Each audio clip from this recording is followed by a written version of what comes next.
Thank you, and welcome back to Casual Connect 2013 in Hamburg. The last day, we're about halfway through the afternoon. Next, it's my pleasure to introduce Kristina, who's from Microsoft.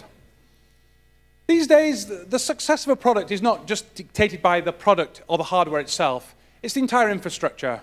If I was to develop my own tablet tomorrow, Nick's tablet, nobody would buy the product, even if it was better hardware, it was faster graphics, or better processor, better battery life. Because if it doesn't have an operating system, nobody's going to develop anything for it. If it doesn't have tools, nobody's going to develop anything for it. If there's not a store or an ecosystem for it, nobody's interested in buying my product. To be successful today, you need an entire infrastructure of support behind your device. So Kristina is going to tell us all about what Microsoft's offerings are in the infrastructure platform. Thank you. Thank you very much for the introduction. So, hi and welcome to my talk about monetization tools for Windows Store games. While it says Windows Store games, I will occasionally go into Windows Phone aspects of things, because there is a couple of fairly exciting things that you can do on the phone as well. So first, a couple of words about myself. I'm Kristina ROTHE, and I joined Microsoft as a technical evangelist quite recently, actually. Before that, I used to be a senior project lead at Travian Games, where I was driving some of the browser games, for example, Romanum and Rise of Europe, and I also helped building the mobile development team. And before that, I was working at Square Enix as a project coordinator across basically all platforms, really. So in my time, I was able to gather a lot of experience with various platforms and types of games, spanning from Crystal Chronicles to a Final Fantasy XIV. And when we were creating the mobile development team at Travian Games, for example, or also when I'm talking to my friends who try to build mobile games, one of the first things that they look at is what types of apps can we make? That's one thing. What types of apps do we want to make? And then which types of apps can we actually monetize? And that basically filters down very quickly. And in the end, we're all on the same never-ending search to create great apps that are really creative and still monetize well, that bring us a great return of investment. And so it sometimes feels a bit like the Holy Grail, right? So today, I would like to take you on a journey into the cow clicker universe. Who of you has never heard of cow clicker? Okay, in a nutshell, back in the days when Facebook walls were spammed with, your friend has just picked a tomato, your friend has just raised one level in following game, or you just picked a tomato, would you like to post it on your wall?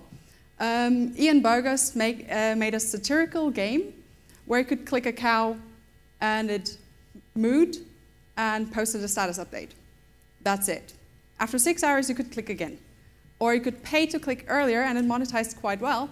Now, that was a very, very successful IP. Now imagine all of you, if you're a developer or a publisher, you've probably got quite a few very good IPs that you'd like to explore. So let's explore the cow clicker universe.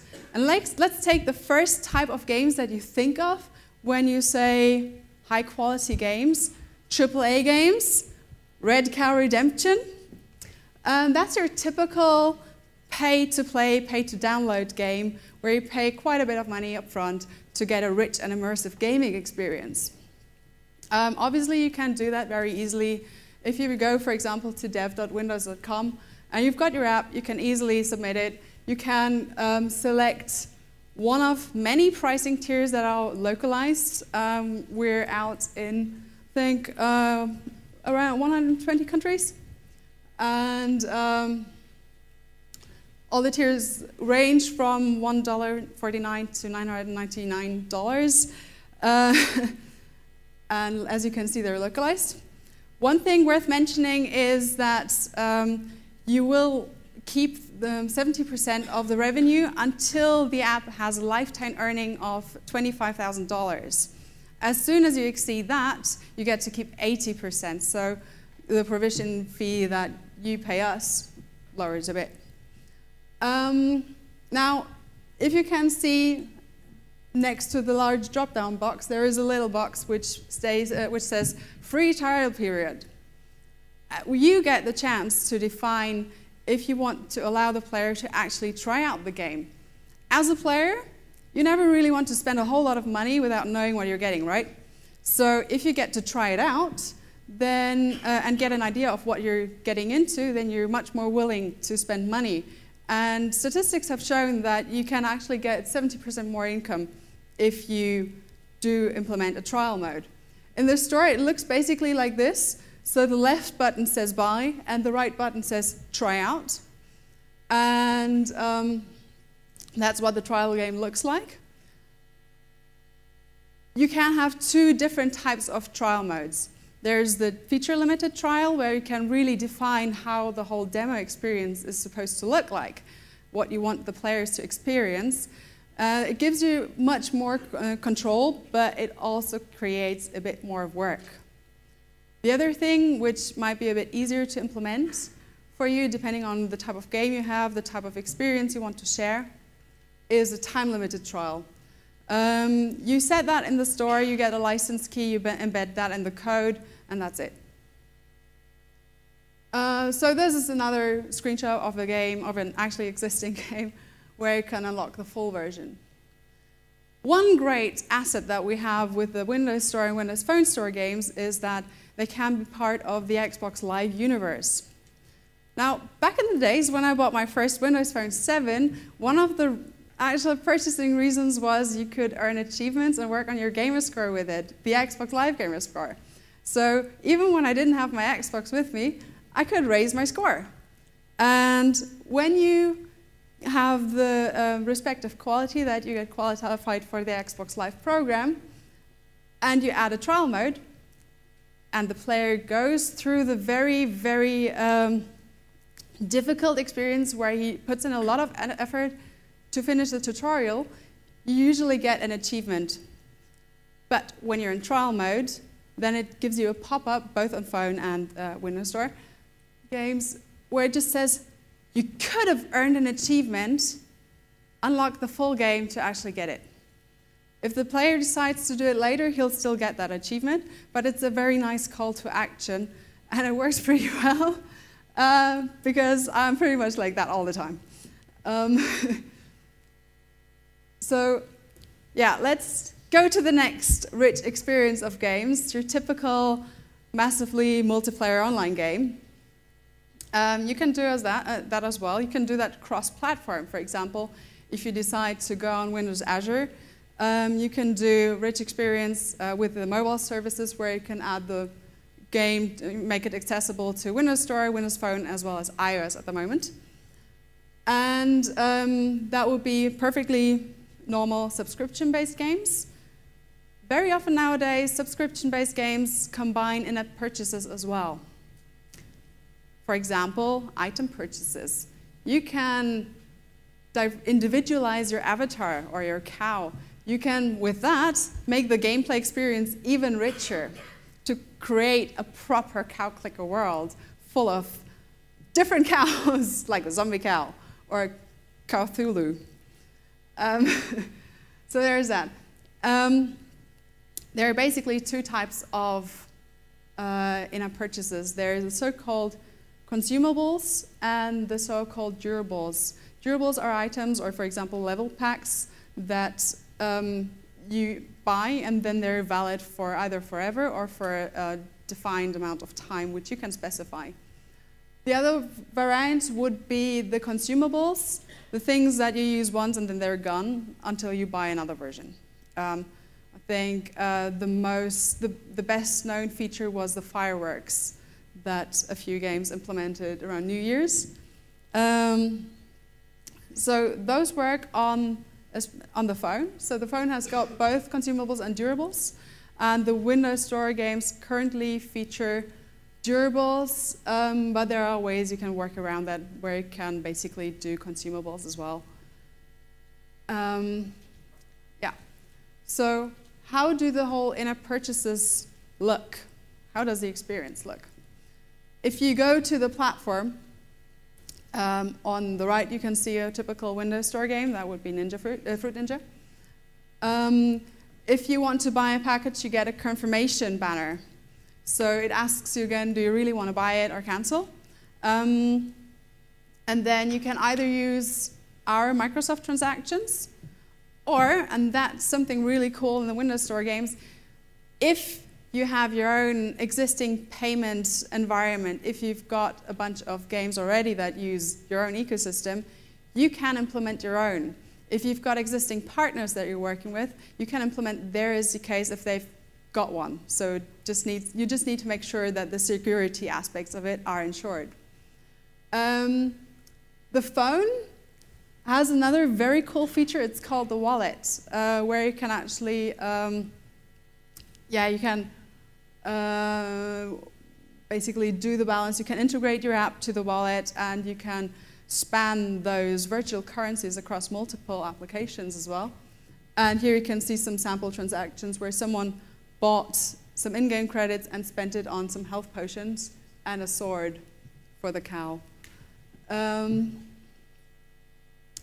What you can also do with a wallet, and that's quite unique, is you can do cross-promotions with actual physical stores. So assume you've been playing for 10 hours, you've bought about 20 health potions, and then it's like, yeah, you've been playing for very long and you've bought a bunch of health potions. I think you deserve a Starbucks voucher. Here's one, use it, and then you can actually scan the barcode, for example, at a local Starbucks store. And that gives you the opportunity to do cross-promotions with actual stores. When it comes to the transactions, the tiering is the same. You submit it in the developer dashboard. The pricing is the same, and the provisions are the same as well. We get the same cut, and it is the combined earning of upfront payments and in-app purchases. So it's not like, yeah, the app needs to make 25 grand with upfront payments and another 25 with in-app purchases. No, it's a combined earning thing. And like I said, you can use third-party ecosystems as well. So if you don't want to actually actively monetize from the players and charge people money to play your game, then you can use Advertisement as well. And here, too, you can either use our Advertisement SDK or you can use your own, as long as it fits with the theme. You can, again, work with existing partners to create a consistent experience for the players that you've already got. But if you don't have those partners yet, if you don't want to develop your own SDKs and hunt for those partners, then you can use our SDK, and you get a whole bunch of templates for ads that you can integrate into your game. And you get both text ads as well as image-based ads. So like I said, use our SDK or use your third-party one. And that, to sum it all up, having all those different types of monetization methods, that really gives no excuse to not just first start to think about, so what do I want to do? What are the things that I could do? Which are the other things that I could branch out? Which are the stories that I can tell? So what's your story? Go on and tell it to people and use your IP, leverage it. A couple of things to note. We are there to help you out with your app creation. The dashboards to submit those things are dev.windows.com and dev.windowsphone.com. We do, your main source of information is also going to be MSDN Online. So there we have a lot of different documentations on various topics. We have free events that we feature, pretty much all over the country. And we have also special offers. So if you're a student, you can go to techstudent.de. We also have special offers for startups. So if you just founded your company, then you can go to bizspark.com and get the tools for free. So we are really working on helping you as much as we can to get your experience and the best possible experience onto our platform. I realized that I went through a bit faster than I thought I would. Do you have any questions?